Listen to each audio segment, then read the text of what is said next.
Well, it's good to see some of those, shots that weren't going down for us in California go in tonight.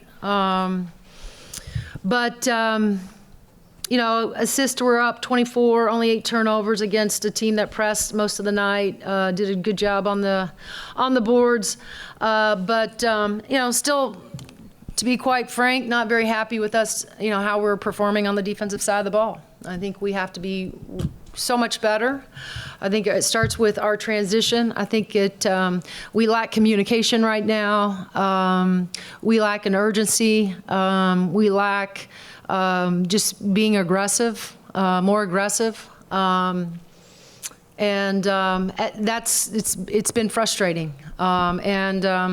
We as a staff, we got to figure it out. I got to figure out how I can get the best of them on the defensive side of the ball. And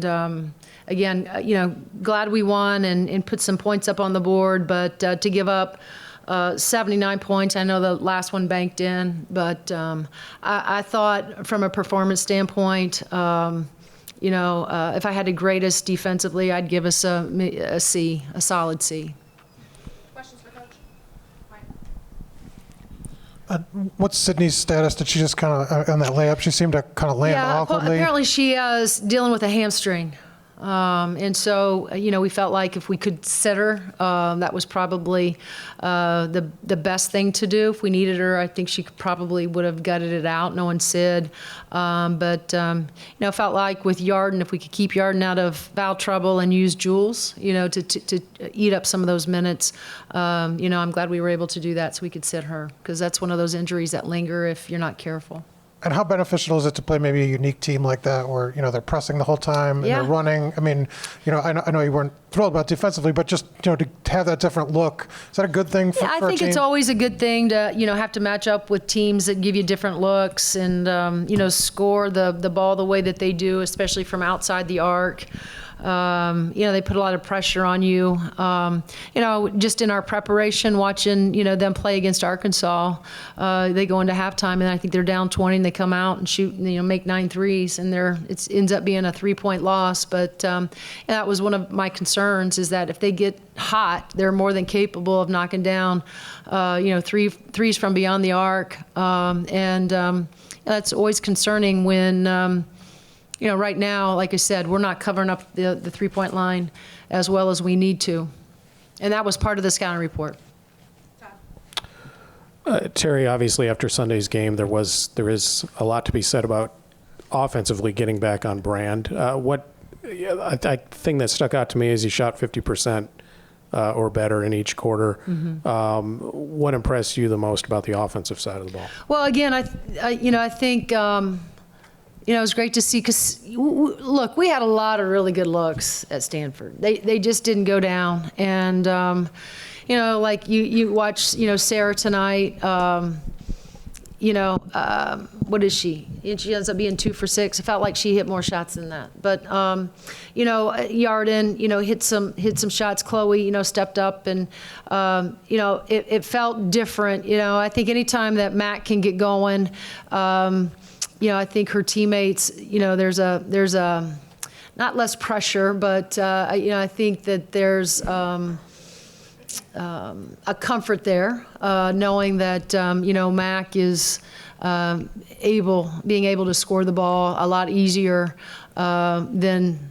Well, she wasn't able to score against Stanford, but she's scoring the ball for us, and so it does open some things out on the outside. I thought transition-wise, we got out, and that was something we didn't do at Stanford. We never really could get out in transition, and so I thought there was a few areas tonight where we were trying to get out, win the transition game. I think we did that. But again, it's kind of nice just to see some of those. It felt like, again, we were.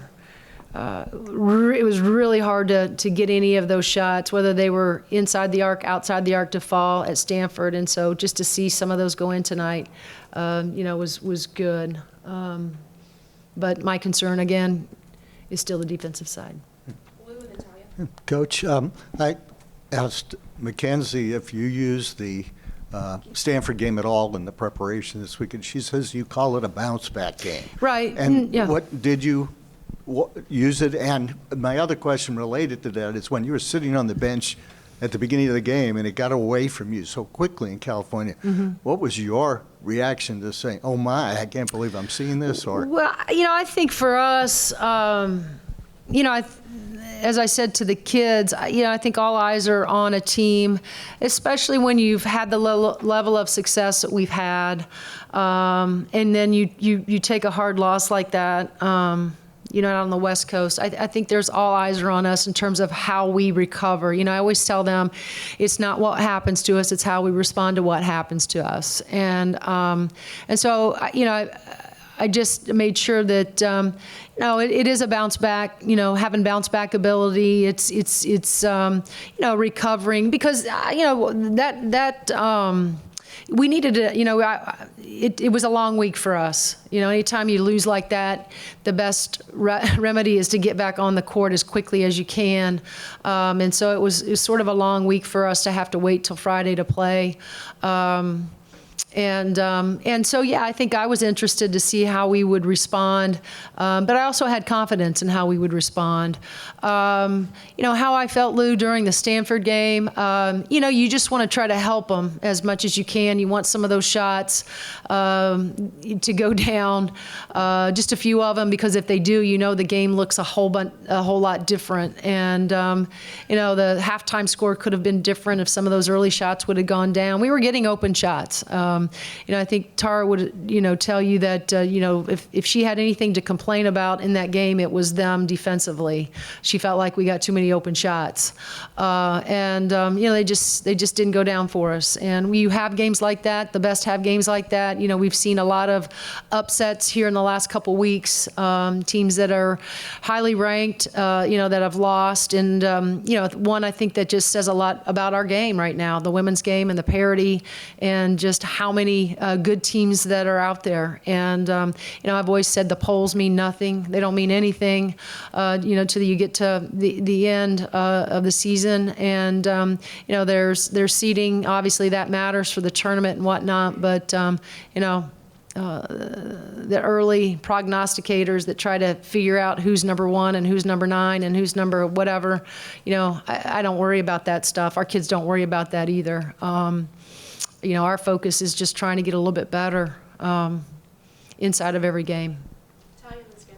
Hey, Coach. I know after the last home game, you said you had a specific defensive goal for that game. Did you have a specific We didn't meet one? it. Yeah, no, we didn't meet it. This is a team that, and they've only played 2 games, right? And they're averaging, it's kind of weird to look at a stat sheet and see that they average 100 points. Because they had, I think, 121 against Cumberland. And so we were trying to keep them under 60. That was a defensive goal tonight. We clearly didn't hit that mark, as to why my tone is what it is, when I talk about us defensively right now.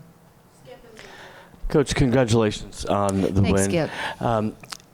Looked like throughout the game you strayed a little from that typical 4-1 offensive set, and it looks like you brought Yarden and Jules in on the post a little more on offensively. I don't know if that's my imagination or if that was in reaction to some of the challenges in the paint that you had offensively against Stanford. Yeah, no, I don't think we were trying to do anything intentionally different. We did feel like we had a height advantage, size advantage, especially on the perimeter, with Yarden and Chloe. And so we were going to try to take more advantage of Yarden, being at that 3 spot and try to post her up more, but then she got herself in foul trouble.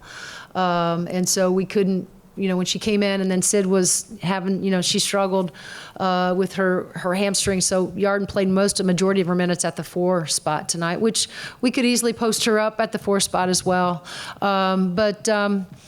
I think, again, we were just trying to offensively, and again, that's the thing about playing a team like Murray, which you're kind of grateful that you get to, because they do throw some different looks at you, right? The 1-2-1-1, the press that we did I thought we handled that. And then the 2-2-1 kind of went back into a 2-1-2, which I've never seen. And that was different. And so, and we really didn't try to reinvent the wheel with what we were going to do offensively. We were trying to get the ball to the middle, and felt like if we had great ball movement on the perimeter, we would eventually find either a shot or a dump down to Mac. and or Lily. And so I thought we handled that as well. But, that's a team that clearly can keep you off balance by all the different things they do defensively. They trap ball screens in the half court. Sometimes they do, sometimes they don't. They brought the double to max sometimes they didn't.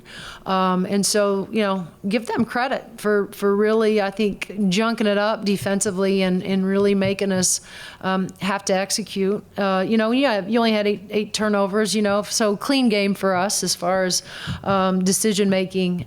24 assists, that's really good for us. And so, again, my problem isn't so much, I'll knock on wood here right now, tonight, of what we did offensively. It was more about what we didn't do defensively. Coach, I recognize that there's not a clear-cut answer to this question, but how do you go about instilling that sense of urgency defensively onto your team now as opposed to later in the season? And is there anybody that you specifically want to see step up as a leader on the I want to see all of them. It's urgency, it's toughness too. Guarding is hard, and you have to have a level of toughness in order to be able to guard the way we want to guard. And you all five of them have to have a level of toughness. And so, again, it's our job, my job as a staff, to try to instill that and to remind them. Chloe called her team out the other day after we returned and used the word soft. She said, I think we're soft defensively. And I thought that was really good because Chloe's a kid that, is not a real vocal leader. She's a leader, but she's not a super vocal leader. But she's tough as they come. She has the toughness that I'm referring to. And we need all of them to have that level of toughness. And so we will keep preaching it, we'll keep teaching it, we'll keep reminding them. But that's what's required in order for us to fix some of our deficiencies that we have on the defensive side of the ball. Yes, rotations are important, being in gaps, everybody guarding the ball. But dang it, you just have to have just a smash mouth mentality. We lack it right now, and we got to find it. We got to find it. We have to be just more tough. Yeah, you mentioned this, after the opener as well, and, you said you have to change your approach. What do you do differently when, and you mentioned kind of in the last couple of weeks of the preseason, this was the issue. How have you sort of gone about doing things differently? Have you changed anything, or what's kind of how do you fix, how do you go about trying to solve it? I think you got to be really careful because you got a veteran team. We watch a lot of film, and we're very transparent, we're very honest, and we watch film. And we call them out, whether it's collectively, whether it's individually, of, this is not going to be good enough. But I think there's also a balance there that they do things right. There are successes inside of every game, and so you don't want them to lose their confidence. As their coach, you want them to play with joy, and you want them to play confident, and you want them to play with energy. And I don't want to steal that by beating them down every day. But it's something that we have to continue to talk about. Identify as a problem, and then we got to try to figure out ways to fix it as a group, right? As a group. And I am confident that we will start figuring things out, but it's early, and this is not the team that it was a year ago, and Grace Berger's not going to walk back through those doors anytime soon. And she had that level of toughness that I'm referring to, right? She was the leader. She was a leader in toughness in every one of those categories. You've watched her for 4 years, 5 years, and you know how freaking tough Grace Berger was for us. And so you just got to keep showing them, you got to keep showing them the championship plays that they do make, right? Which are, this is what it looks like. This is what we need, but we need more of these. And so, yeah, I don't want to beat them down. I want to help them every way I can. And I think our staff does as well. So, like I said, I have the utmost confidence that this group they're smart enough to figure it out. But we got to keep talking about it. That's what we got to keep doing. We just got to keep talking about it. And sooner or later, I do think it'll sink in. And we will see that. We're going to see it in some clips tonight, the level of toughness that we had at moments. But we got to stack up way more moments. When I give them a defensive goal, I expect them to get that defensive goal. When they don't, we're all disappointed. Last question, member. Coach Moren, you took a timeout at 5:58 to go in the third quarter, coming off of a transition D. Was that timeout specific to that, or was there something more, or something else that you saw that you wanted to get across to him? It was that, just getting beat in transition is unacceptable. All right, thanks, Coach. Thank you.